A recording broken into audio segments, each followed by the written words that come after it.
I watched 3 bad Christmas movies for some reason.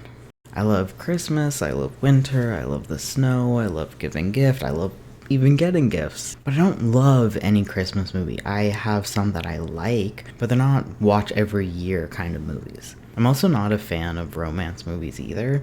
So you may be asking, Basil, why did you decide to watch 3 rom-com Christmas movies? Well, I have an answer. Amanda the Jedi. Let me walk you through it. My sibling thought it would be funny to dare me to watch a movie called Hot Frosty, because she thought it was so ridiculous, it would be funny. Obviously I agreed once I learned that there's the poor dead gay intern from Supernatural, and also, I don't remember the character's name, from Dirk Gently, aka Dustin Milligan. So I thought, okay, one bad movie, it's a good time, even if it sucks. I love watching movies even if they're not good, as long as they're fun. But then my sibling sent me the Amanda video, and I'm a good sibling, so obviously I looked at the thumbnail and didn't watch it. However, I noticed Chad Michael Murray. Then I remembered I saw a post about a Christmas movie that he is in, and when I went back to Netflix, lo and behold, they suggested it to me. So I started watching it thinking it was the movie that Amanda liked better than Hot Frosty. I only made it 48 minutes in before having to text my sibling asking if this was the movie that Amanda really liked better, because it wasn't good. It took me about 3 hours to make it through those 48 minutes because I just kept having to pause. But then my sibling told me I got the wrong movie. I accidentally started watching The Merry Gentleman instead of watching Our Little Secret, which was the real movie that Amanda liked better. I only watched The Merry Gentleman to compare the better movie to Hot Frosty. So now I had to watch Our Little Secret. However, unlike Amanda, I decided to watch one movie per day because I didn't set up to watch all 3 of them. But now that I self-inflicted 3 movies worth of torture, I had to make this video. All I wanted to do was compare these movies on my own, but not anymore. At least Amanda's getting paid for this. I guess I just hate myself. She breaks down each of the movies into categories and then talks about which one she finds the best. So I'll be doing the same thing. First up is the premises. I already disagree with Amanda here a little bit, because I personally think that Hot Frosty is the most ridiculous premises. An attractive snowman that somebody built comes to life and falls in love with our main character, who is still dealing with the sudden and tragic death of her husband. Also, like I said, someone else built him. Are they not questioning where their snowman went? It wasn't even just for fun, it was for a snowman building contest. Do they think a rival snow sculptor destroyed it so that they could have a chance to win? That's all completely unimportant. It was just something that I thought of when watching. Anyways, so back to the premise. Our main character brings the snowman to life by wrapping a red scarf around him. Also, the movie is PG, but look at this scene. Can I even show this scene? Up next is, oh boy, The Merry Gentleman. So a small bar is in debt, and the owner's adult daughter visits. She realizes the bar is in debt, and she forces men to dance so they can make money to pay off the $30,000 debt, so they don't have to sell the building. I need to emphasize that they need $30,000 in just a few weeks. I thought this movie was going to be a little sexy and a little bit cheesy, but instead what we got was a rated PG movie where the main characters should not interact. They are terrible to each other. I was actively more invested in our main character's sister and her husband than the main couple. I honestly don't think I could talk about this movie without giving away that I disliked it, so I'm not really going to try to hide it, which to be fair neither did Amanda, so it's fine. The one with the most calm and realistic premise was Our Little Secret, where 2 exes find out that they're dating siblings, and they pretend not to know each other so Lindsay Lohan's character can save face. However, obviously things don't go that smoothly. But as Amanda said, this movie doesn't force itself to be too serious, letting itself have a few absurd moments. However, unlike Amanda, I am very sensitive to cringe, which is why it took me so long to watch some of the other movies. Amanda also mentions Hot Frosty's main character is a bit more rigid and played straight, and the other characters, especially the 2 cops, I feel like they're plucked straight out of a comedy-centric movie, which to me is my favorite part. But again, I'm just not a fan of Hallmark style romances, or really most romances. So for what I would personally watch based on the premise alone would be Hot Frosty, which makes sense because that's the one I decided to watch. However, I agree that perhaps coming from the main character at a slightly different angle would have ended up a bit more fun and a bit more cohesive. Moving on to conflicts. Hot Frosty is about a snowman who becomes more human because of a magic red scarf. I say more human because he does mention remembering being a true snowman. And also he still is one. Canonly, he can melt. So he's not really a human, he just looks like one. Anyways, our snowman accidentally streaks, causes a BNE, and steals from a secondhand shop, which all causes our overzealous sheriff and our zany deputy to try and hunt him down. Kathy, our main character, wants him to lay low, but he keeps leaving the house. Also, as I said, Kathy is still emotionally healing from the loss of her husband. The movie mentions how her life is falling apart or not holding together because her house is falling apart or she doesn't make her own food. But she also has a thriving diner. She mentions that the chef at the diner makes most of her food for her, which I don't really see the problem here. Like, she pays for the groceries and she pays for the labor. And the reason why she doesn't pay for a handyman or decorate for Christmas is because those things are tied to her late husband. As for Jack being a snowman, it adds to very funny moments, like when the sheriff and him are having a casual conversation in the diner, but they both end up stuffing their mouth with ice cubes. Because Jack needs to cool off in the warm diner, and the sheriff is trying to be a big tough man. There's also a scene where Kathy takes a bite out of a snowman-shaped cookie, and Jack looks horrified. I wanted to add that I was eating a snowman-shaped chocolate bar at that moment, and I think it really added to the hilarity for me. Oh god.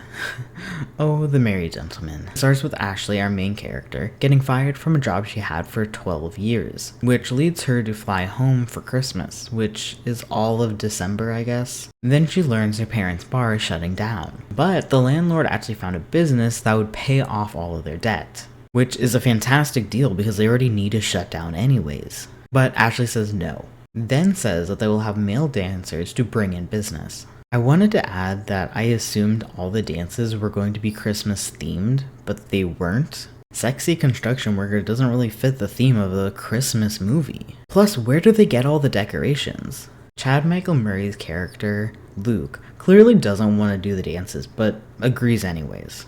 Along the way, they do find more men to take part in the dancing.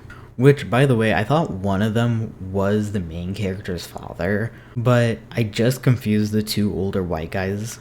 They also have some setbacks like an injury and Ashley getting her job back, which comes with a 25% raise and a 3-year contract. However, that means she would need to fly back to New York on Christmas Eve, the day of the last show, which needs to be a success so the bar can get the rest of the money for their debt. Also, maybe I don't know bars enough, but a $30 cover charge for a bar that is typically completely empty seems a little bit ridiculous and unbelievable. By the way, IMDb calls this movie a musical, and I'm so glad that it was wrong.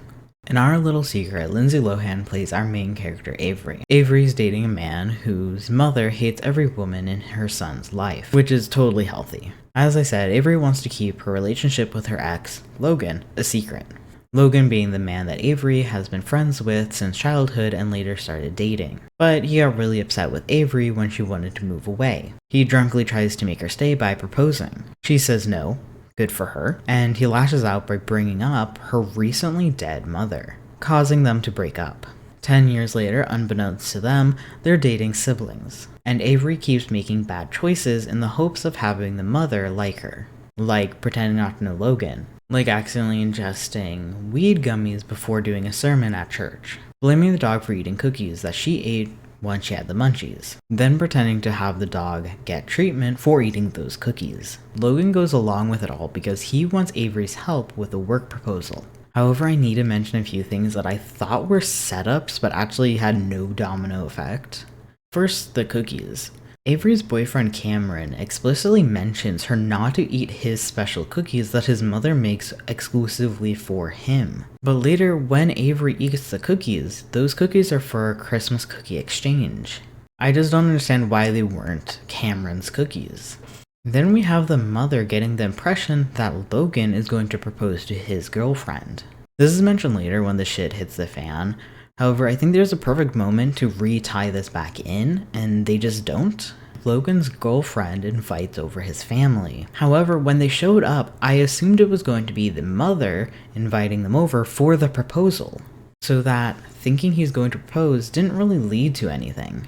One that I thought was really subtle but could have had a great payoff was the fact that Logan didn't drink. Now, I wasn't watching for it until this scene, but the scene at the bar, everyone else had had drinks, but Logan didn't. That made it perfect for him to drive Avery home to drop off a key to her family house that her father is selling. When they're back at the house, Logan's up late working and sees Cameron come home drunk. Cameron asks Logan not to tell Avery because she has a thing about it. This also ties back to the beginning of the movie where Avery argues with Logan for being drunk, before even the whole argument. I thought it was going to show how much Logan has changed as a person through his sobriety journey, but no. But to be fair, they didn't actually insinuate any of this, and I did have to go back to see if he was drinking in any other scene. And he does.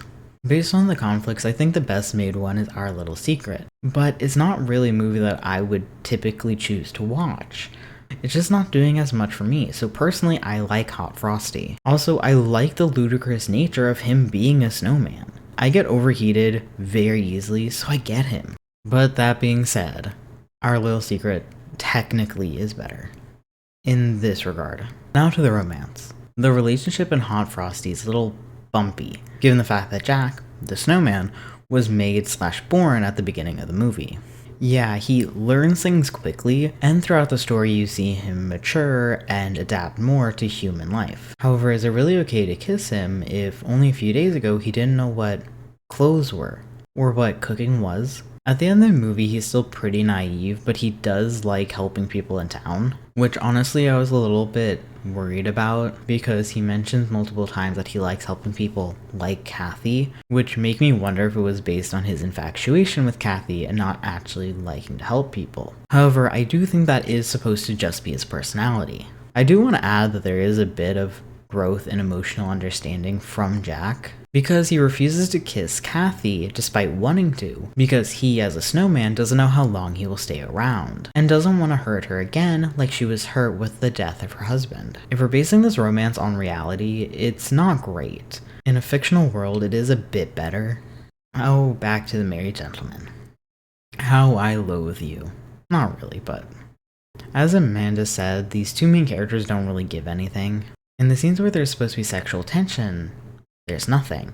In the scenes where they're supposed to be emotionally bonding, there is nothing. These two should just not be together. I cannot tell you one reason why these two should be together. He hates city girls. Stop saying it like that. Why would you say city girl? She's a grown woman. He hates women from cities because his wife divorced him and moved back to the city. I want to point out that he is from a big city and only moved to this small town recently, when Ashley, our main character, was born and raised there and only 12 years ago or so moved to New York. That random animosity isn't a great sign for them as a couple, but it just gets worse. Luke is mad because Ashley agrees to the work contract without talking to him first, who she only met about a month ago. He throws agreeing to be a dancer back at her as a reason why she shouldn't have taken the offer. This whole fight paints Luke as wrong and problematic, in my opinion. She doesn't owe him anything, especially about her future. Like I said, I'm drawn more to Ashley's sister and her husband than I am to our main couple. He helps with her diner, she hypes him up when he dances, and she then takes him home for a gift, which clearly indicates they're having sex, which is all very cute. On the other hand, Luke throws back the fact that he gave Ashley a gift of a necklace as, I guess, a promise that they're going to stick together, despite them not actually being in a relationship.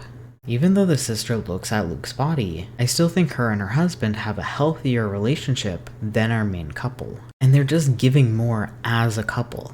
Our little secret shows our main characters having a deep history, which I do like. It's not a hot and passionate spark, but a solidly pre-built structure. However, like I said, Logan fucking sucks. That's exactly why I said if the character did stop drinking, it would have shown us, the audience, and Avery, our main character, how much he has changed over the last 10 years. But it kinda didn't. It shows him being a pretty decent guy, but never really apologizing or fixing his mistakes from 10 years ago.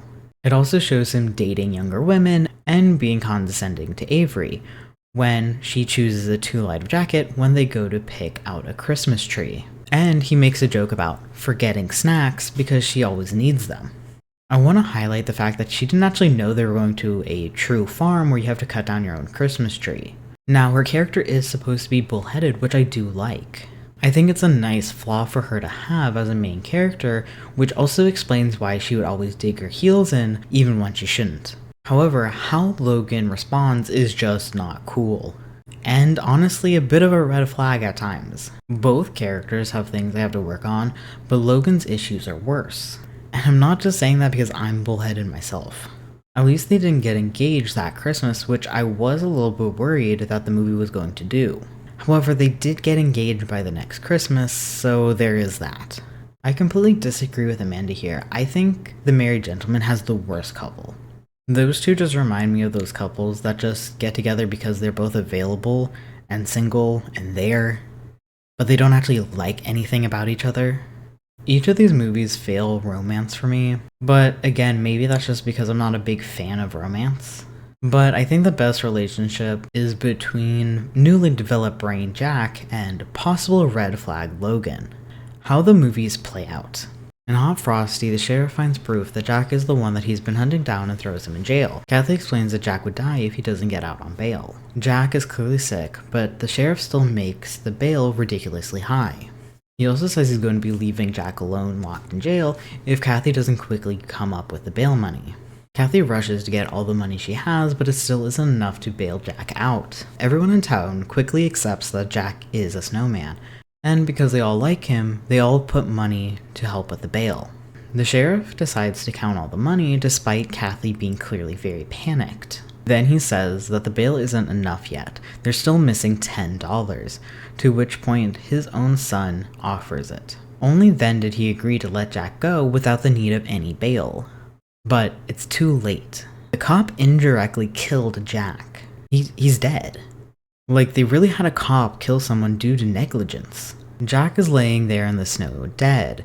Kathy gives him one last kiss, removes his magic scarf, and walks away. As she walks away, Jack stands up and is now a proper human. The movie ends with them two together and Kathy learning to take care of herself again. I think it's a really good thing to show that she isn't just relying on Jack to take care of her. Also, something that Amanda said, which I'm not saying is wrong, but I just personally didn't pick up. I didn't get the impression that the husband of the couple that gave her the scarf at the beginning of the movie was an ex-snowman. Mainly because it wasn't the same scarf that she had when she was young. It was a scarf that reminded her of a scarf that she had. I think if the movie wanted to do a little wink wink nudge nudge of him being an ex-snowman, it would have been the same scarf. But again, this movie isn't a masterpiece, and I could just not be the best at picking up these signs. I just personally didn't get that, but I'm definitely not saying she's wrong. I just thought it was interesting that that never occurred to me. Oh, the Married Gentleman. After Ashley agrees to sign the contract and Luke calling her selfish for leaving, Ashley is talking to her sister and says that Luke hasn't been answering her calls and she feels that she's the last person Luke wants to see. However, she also mentions that she has really big feelings for Luke. Unbeknownst to both of the women, Luke is actually in the room and overheard everything. The Married Gentlemen are having their last performance as Ashley is getting driven to the airport. Luke freezes, and I use that term loosely because it feels more like he just wasn't into it anymore. Luke freezes because he has stage fright, and Ashley was the only one that gave him courage enough to dance. Remember how I said Luke overheard the conversation? Well, that means nothing.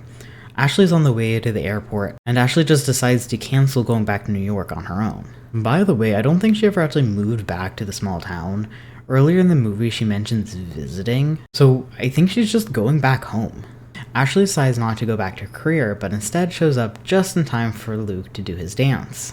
Then, after the show, Ashley apologizes, saying Luke should have been the first person she told about the contract. Which is not true. First, because the first person she told was her parents, and second, this is someone she met a month ago. Luke doesn't apologize. He kinda just thanks her for pushing him to do a new experience. Which wasn't actually cool because it is sex work, and he clearly didn't want to do it, but she kinda pressured him into doing it. I think the main issue is the very fast timeline of the whole movie. They've only known each other for a month. However, they live happily ever after, I guess. I just don't think anything of the ending really makes sense or is good. Making thousands of dollars per day to pay off the debt doesn't really make sense. Her burning the opportunity to continue her dream career isn't good. And what about after Christmas? The dances were just a Christmas show. How will the bar make money after? And also, what about Ashley? She's out of a job and just moved back to the small town. On to our little secret. Like I said earlier, shit hits the fan when everyone's secrets are exposed. Gifts get mixed up. The fact that Avery got high got exposed. Logan's grandmother tells everyone that him and Avery dated. Cameron cheated on Avery. The father cheated with the neighbor's wife. And the mother already knew that. Everyone walks away with a failed relationship. I want to add that when Logan finds out that the father was cheating with the neighbor, he says, "Everyone can see that you're in a loveless marriage, but you are old. That is just marriage at this point." And that's not okay for me. I'm not saying marriage is going to be the same as when you first get married to when you're old. But if your partner doesn't think that they can love you when you get old, get out. I don't know, maybe I'm just being naive, but I could never. Avery buys her childhood house, which symbolizes her not running away from her past anymore. Logan's work proposal works out thanks to Avery's help. The mother and the neighbor end up together, which Amanda points out that the mother never told him that his wife was cheating on him, which kind of sounds like a deal breaker because how can you be with someone who didn't even tell you that your wife is cheating? But for me, all I could think about was how that their kids were/are together. I didn't know this was Scream, the TV show. Or am I just in the minority that thinks that that's odd? And of course, Avery and Logan end up together. And finally, the final thoughts. I agree with Amanda. I think Our Little Secret was the best made movie. However, this is where my opinion departs from Amanda's. It wasn't my favorite of the movies. It kinda did nothing for me. The only reason why I've been thinking about this movie this much was because I've been comparing them with my sibling. If I were to put on one of the movies again, it most likely would be Hot Frosty. I don't think it is a must watch, nor do I think I'm going to go out of my way to watch it again, but I did actively laugh at the jokes. Our Little Secret just didn't do that for me. Plus, I just like Jack more than Logan. I haven't really mentioned The Merry Gentleman in the wrap-up yet because I just don't think it's good. I don't like saying movies are actively bad, but it definitely was leaning that way. It's not going on the worst movies I ever watched list, but it definitely is the worst movie out of these three. It has the worst relationship, it has the worst jokes, it has the worst premise, and the worst ending. Overall, it's just not good. For an example that I didn't even mention, Ashley, the so-called big city girl who danced as a jingle bell, somehow gets so shocked when she sees Luke topless that she screams that he's naked and turns around. She's also the one that came up with the ideas of the men dancing, and choreographed all of their dance routines. Yet she sees one shirtless guy and screams that he's naked? It just doesn't feel like a well-constructed character. And it just overall wasn't fun to watch. It took me over 4 hours to finish the movie, because I just needed to keep taking a breather. As Amanda said, some bad movies can be good, but they have to be fun. Obviously, I didn't 100% agree with Amanda on everything. However, as somebody who never watched a video of hers, I'm surprised how much we actually agreed. And I highly recommend you watch her videos at Amanda the Jedi. I'm definitely done watching Christmas movies for a while. However, if you have any suggestions for Christmas movies, or I guess any movies, let me know, because I absolutely love watching movies. Goodbye.